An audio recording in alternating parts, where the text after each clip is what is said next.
जय हिंद दोस्तों, स्वागत है आप सभी का इस नए वीडियो में। आज हम पढ़ने वाले हिंदी साहित्य के इतिहास, जिसमें हम आज आदिकाल के बारे में पढ़ेंगे। तो चलिए शुरू करते हैं। 2.1 उद्देश्य। इस इकाई के अंतर्गत आदिकालीन विद्यार्थी साहित्य का इतिहास विस्तृत साहित्य का विस्तृत अध्ययन कर सकेंगे। आदिकाल काव्य में 3 प्रकार के साहित्य रचना प्रमुख रूप से हुई है: धार्मिक साहित्य, लौकिक साहित्य तथा रासो साहित्य। इस इकाई के अध्ययन से विद्यार्थियों को सिद्ध साहित्य, नाथ साहित्य और रासो साहित्य की संपूर्ण जानकारी मिल सकेगी और विशेषताओं का भी विस्तृत अध्ययन विद्यार्थी कर सकेंगे। 2.2 प्रस्तावना। हिंदी साहित्य के प्रारंभिक काल को आदिकाल कहा जाता है।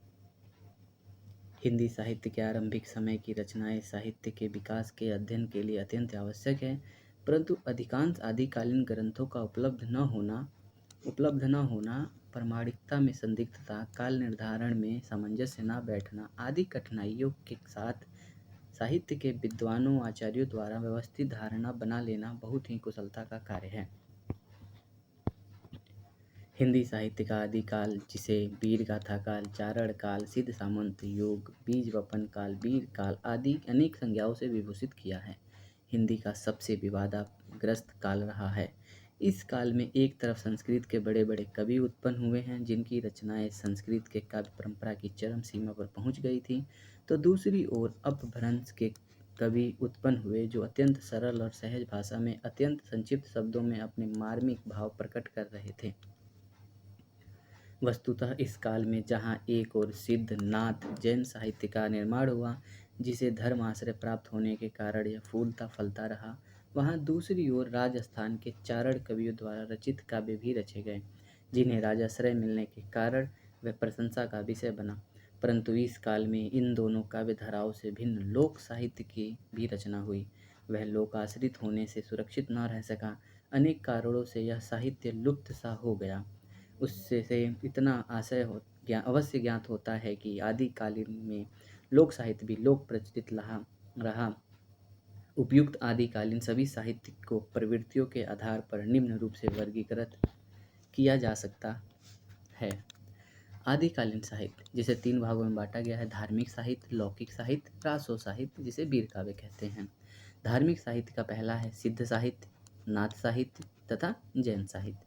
लौकिक साहित्य में ढोला मारूरा दुहा, बिसल देवरासो, बसंत विलास, राउर बेल, युक्ति व्यक्ति प्रकरण, वर रत्नाकर, खुसरो का काव्य, विद्यापति पदावली। तथा रासो में खुमान रासो, परमाल रासो, हमीर रासो, विजयपाल रासो, बिसल देव रासो, पृथ्वीराज रासो है। तो चलिए शुरू करते हैं सिद्ध साहित्य से। ठीक है। सिद्ध साहित्य भारतीय साधना के इतिहास में 8वीं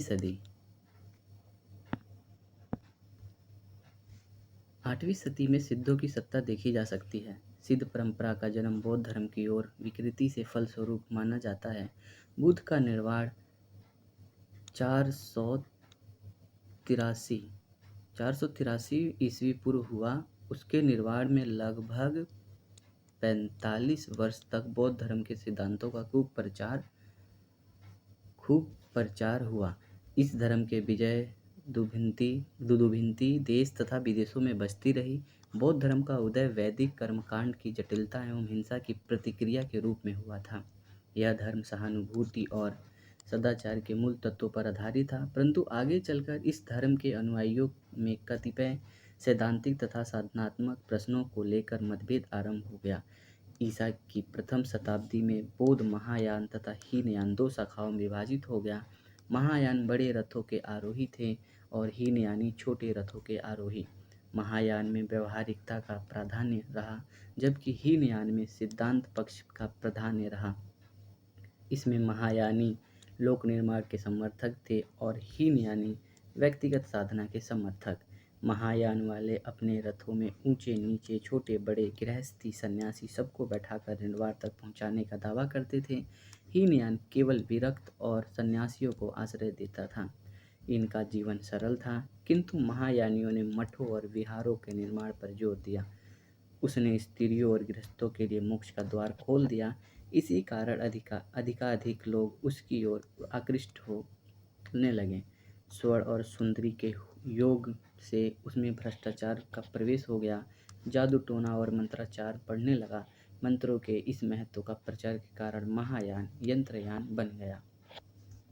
7वीं शताब्दी के आसपास मंत्रयान से एक अन्य उपयान निकला जिसे वज्रयान या सहजयान कहते हैं।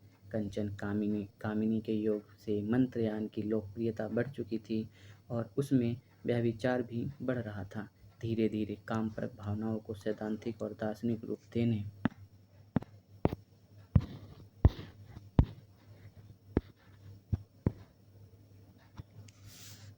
की चेष्टा की गई। वर्ज्ययान में पंचमाकारों में बंध गया था। मंत्र, मध्य, मैथुन, मांस, मुद्रा वर्ज्ययान के मूल आधार बन गए। इस प्रकार वर्ज्ययान में यौन संबंधों की स्वच्छंदता को बढ़ावा दिया। समाज पर इसका दूषित प्रभाव पड़ा। इस तरह बौद्ध धर्म महायान, यंत्रयान, वर्ज्ययान आदि के विरक्त होता हुआ क्रमशः पतनों उन्मुख होता गया। तंत्रों मंत्रों द्वारा सिद्ध चाहने वाले सिद्ध कहलाए। ये सिद्ध वर्ज्ययानी अथवा सहजयानी ही थे। वर्ज्ययानी सिद्धों ने अपने मत प्रचार के लिए जो साहित्य लिखा वह आदिकालीन सिद्ध साहित्य कहलाता है। सिद्धों की संख्या 84 मानी जाती है, जिसमें से 23 सिद्धों की रचनाएं उपलब्ध होती है। प्रत्येक सिद्ध के नाम के पीछे या शब्द खड़ा हुआ है। सरहया हिंदी के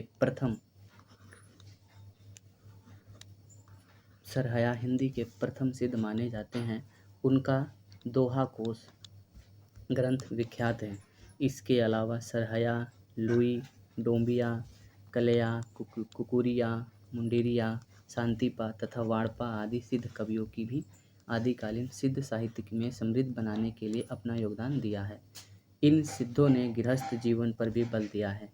इसके लिए स्त्री का सेवन संसार रूप विषय से बचने के लिए था। जीवन के स्वाभाविक भोगों की प्रवृत्ति के कारण सिद्ध साहित्य में भोग में निर्वाण की भी भावना मिलती है। जीवन की स्वाभाविक प्रवृत्तियों में विश्वास के कारण इन सिद्धों का सिद्धांत पक्ष सहज मार्ग कहलाया। सिद्ध प्राय अशिक्षित या हीन जाति से संबंध रखते थे, अतः उनकी साधनभूत मुद्राएं कपाली, डोंबी आदि नायिकाओं में भी निम्न जाति की थी, क्योंकि इनके लिए ये सुलभ थी। उन्होंने धर्म और आध्यात्म की आड़ में जनजीवन के जीवन विडंबना करते नारी का उपभोग किया। उनके कमल और कलिश योनि और सीसन के प्रतीक मात्र हैं। सिद्धों ने सरल सहज जीवन पर जोर दिया। समस्त ब्राह्मण अनुष्ठानों एवं सठ दर्शन का विरोध किया। गुरु कृपा की कामना की है। पुस्तकीय ज्ञान से ब्रह्मा साक्षात्कार में संदेह व्यक्त किया है। शरीर को समस्त साधनाओं का केंद्र तथा पवित्र तीर्थ बताया है। आत्मा परमात्मा की एकता में विश्वास व्यक्त किया है। सामरस्य भाव महासुख की चर्चा की है और पाप पुण्य दोनों का बंधन कारण बताया है। सिद्ध साहित्य का मूल्यांकन करते हुए डॉक्टर रामकुमार वर्मा लिखते हैं कि सिद्ध साहित्य का महत्व इस बात में बहुत अधिक है कि उससे हमारे साहित्य के आदि रूप की सामग्री प्रमाणिक ढंग से प्राप्त होती है। चारणकालीन साहित्य तो केवल मात्र तत्कालिक राजनीति जीवन की प्रतिछाया है।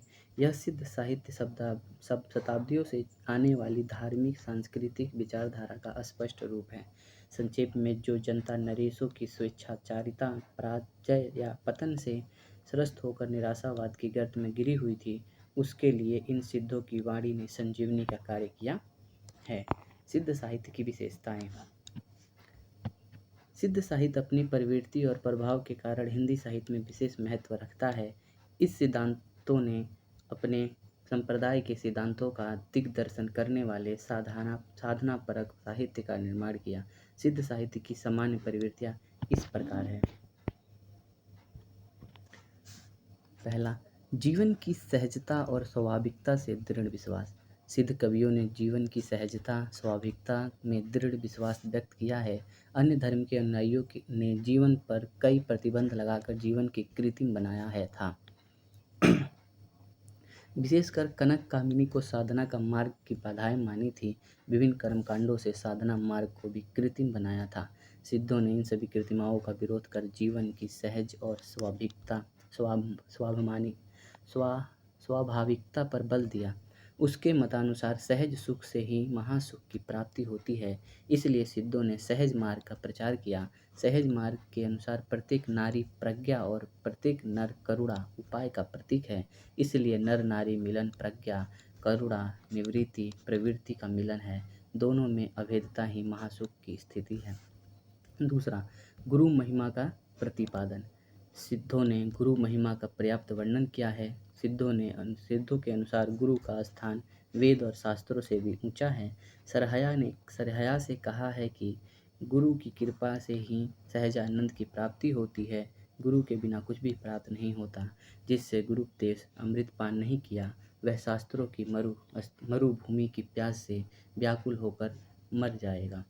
गुरु उवएसी अमीरस धावड़ पिएड जेहि बहु सततय मरु स्थलहि तिसिय मरिह तेहि। तीसरा, ब्रह्मांड आडंबरों पाखंडों की कटु आलोचना। सिद्धों ने पुरानी रूढ़ियों परंपराओं और ब्रह्मा आडंबरों पाखंडों का जमकर विरोध किया है। इसलिए इन्होंने वेदों पुराणों शास्त्रों की खुलकर निंदा की है।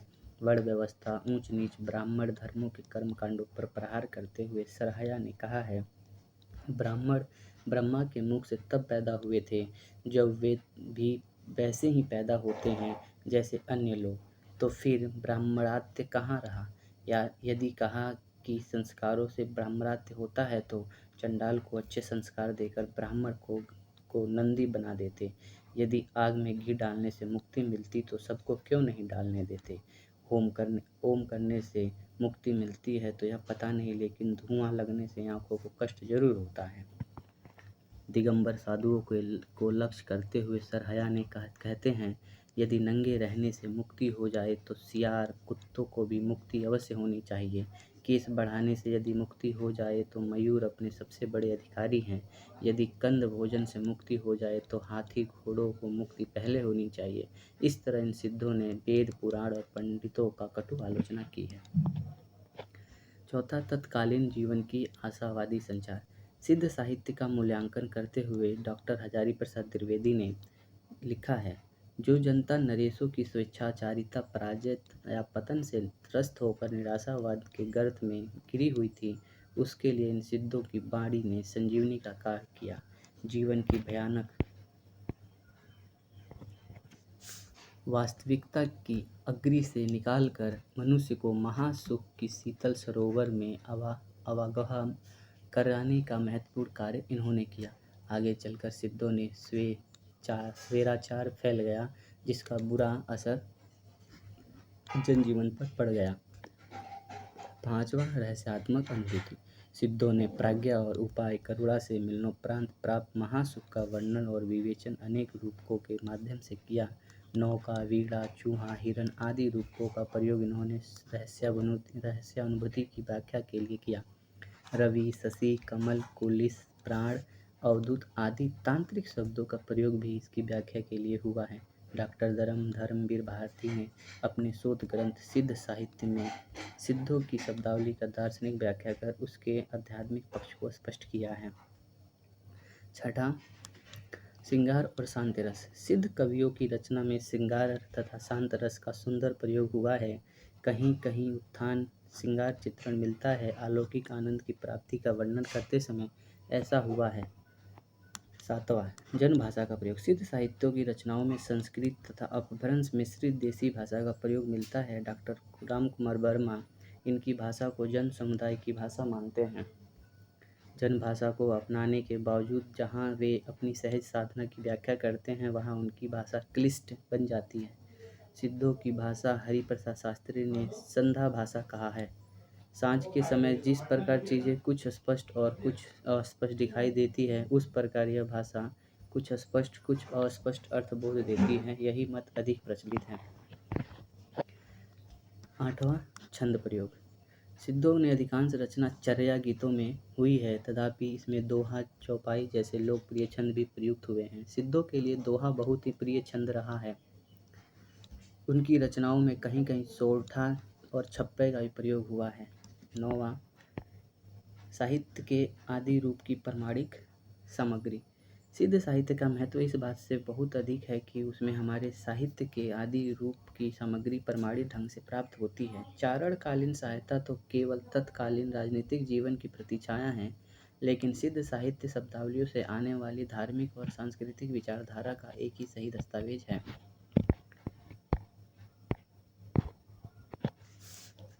अब है नाथ साहित्य।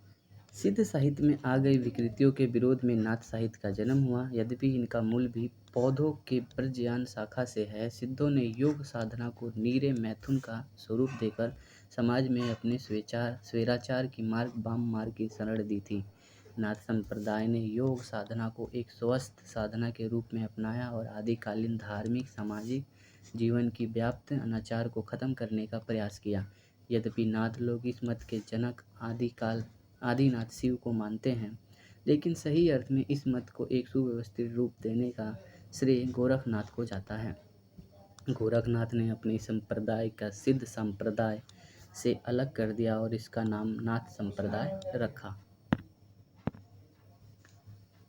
नाथ शब्द से ना का अर्थ है अनादि रूप, थ का अर्थ है भुवन त्रय में स्थापित होना। इस प्रकार नाथ शब्द का अर्थ है वह अनादि धर्म जो भुवन त्रय में स्थित का कारण है। दूसरी व्याख्या के अनुसार नाथ वह तत्व है जो मोक्ष प्रदान करता है। नाथ ब्रह्मा का उद्बोधन करता है तथा अज्ञान का दरुमन करता है। नाथ संप्रदाय के उन साधकों का संप्रदाय जो नाथ को परम तत्व स्वीकार कर उसकी प्राप्ति के लिए योग साधना करते थे तथा इस संप्रदाय को दीक्षित होकर अपने नाम के अंत में नाथ उपाधि जोड़ते थे। नाथ शब्द का प्रयोग ब्रह्मा के लिए भी हुआ है और सद्गुरु के लिए भी। इन योगियों की एक विशिष्ट वेशभूषा होती थी। प्रत्येक योगी एक निश्चित तिथि को कान चिरखा तक कर कुंडल धारण करता था, जिसे मुद्रा कहते हैं। इनके हाथ में किंकरी, सीप पर जटा, शरीर पर भस्म, कंठ में रुद्राक्ष की माला, हाथ में कमंडल, कंधे पर व्याघ्र चर्म और बगल में खप्पर होते रहता था। नाथ संप्रदाय में 9 नाथ आते हैं, जिनके नाम है पहला आदिनाथ स्वयं शिव, दूसरा मच्छंद्रनाथ, तीसरा गोरखनाथ, चौथा गहरड़ीनाथ, पांचवा चरपटनाथ, छठा चौरंगीनाथ, सातवां जालंधरनाथ, आठवां भृतिनाथ या भरथरीनाथ, नौवां गोपीचंदनाथ।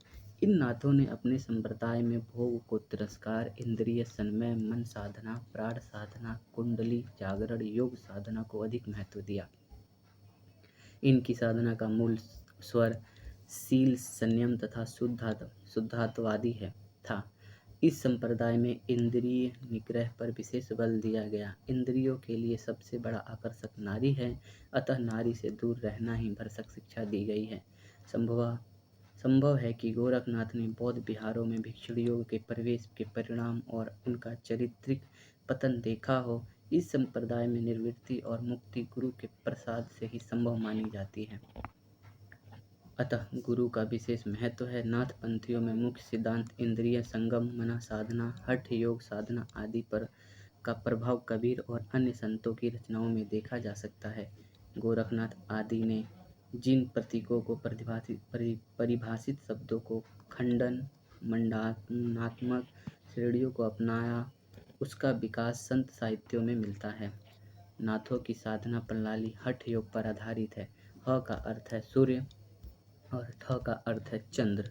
बतलाया गया है कि सूर्य और चंद्र के योगों को हठ योग कहते हैं। यहाँ सूर्य इड़ा नाड़ी का और चंद्र पिंगला नाड़ी का प्रतीक है। इस साधना पद्धति के अनुसार प्रत्येक व्यक्ति कुंडली और प्राण शक्ति लेकर पैदा होता है। सामान्यतः कुंडलिनी शक्ति सुषुप्त रहती है।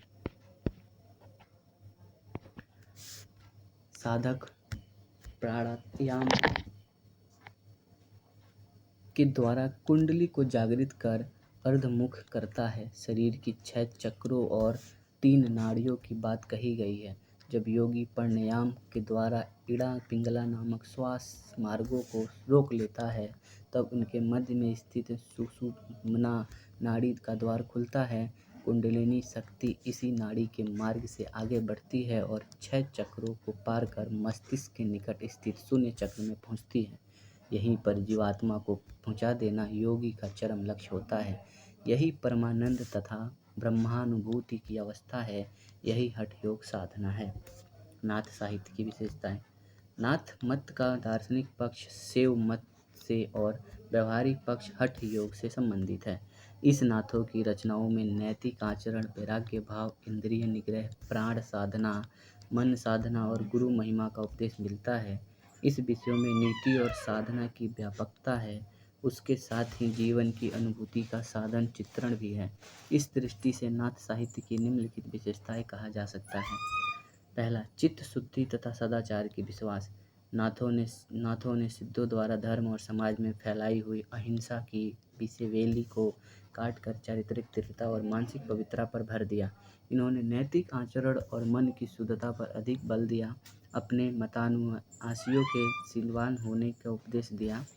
मग, भांग, धतूरा आदि मादक वस्तुओं के सेवन का प्रतित्याग योगियों के लिए अनिवार्य माना गया है। योग साधना में नारी का आकर्षण सबसे बड़ी बाधा होती है, इसलिए नारी से दूर रहने का उपदेश दिया गया है। दूसरा, परंपरागत रूढ़ियों की एवं ब्राह्मण आडंबरों का विरोध। नाथों ने धर्म प्रगणित ब्राह्मण आडंबर और रूढ़ियों को खुलकर विरोध किया है।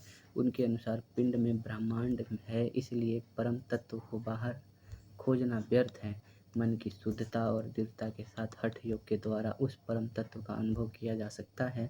धर्म के क्षेत्र में ब्रह्म आडंबर के लिए कोई स्थान नहीं है, इसलिए नाथों ने मूर्ति पूजा, मुंडन, विशिष्ट वस्त्र पहनना, ऊंच नीच, वेद पुराण पढ़ना आदि का विरोध किया है।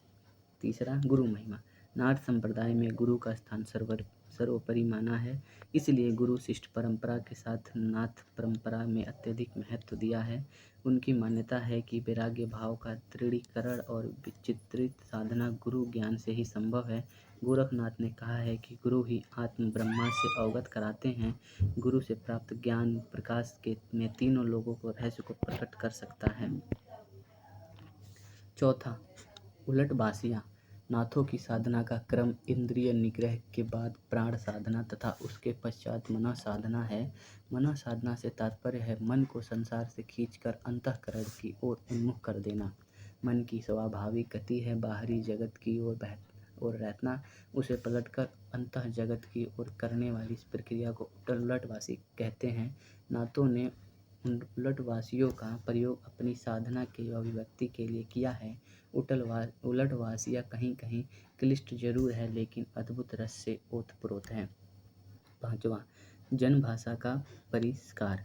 आदिकालीन हिंदी को समृद्ध कराने में नाथ साहित्य का महत्वपूर्ण योगदान रहा है। यद्यपि नाथों ने संस्कृत भाषा में भी विपुल मात्रा में रचनाएं लिखी है, लेकिन सामान्य जनों के लिए उन्होंने अपने विचार जन भाषा में ही अभिव्यक्त किए हैं। जिस प्रकार उनके विचार परंपरागत रूढ़ि विचारों से अलग है, उसी तरह उनकी भाषा भी। आचार्य शुक्ल ने इनकी भाषा को खड़ी बोली के लिए राजस्थानी माना है।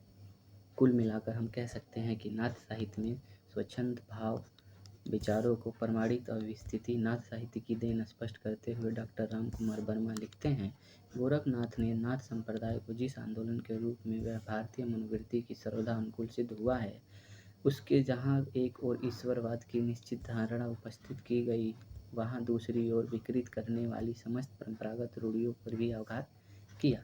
जीवन को अधिक से अधिक संशय और सदाचार के अनुशासन में रखकर आध्यात्मिक अनुभूतियों के लिए सहज मार्ग की स्थापना करने का शक्तिशाली प्रयोग गोरखनाथ ने किया है। थैंक यू दोस्तों। इस वीडियो में हम इतना ही पढ़ेंगे, बाकी का आगे बढ़ते हैं क्योंकि वीडियो ज़्यादा बड़ी हो गई है। अगर वीडियो पसंद आया हो तो लाइक करें, कमेंट करें तथा चैनल को सब्सक्राइब करें। Thank you.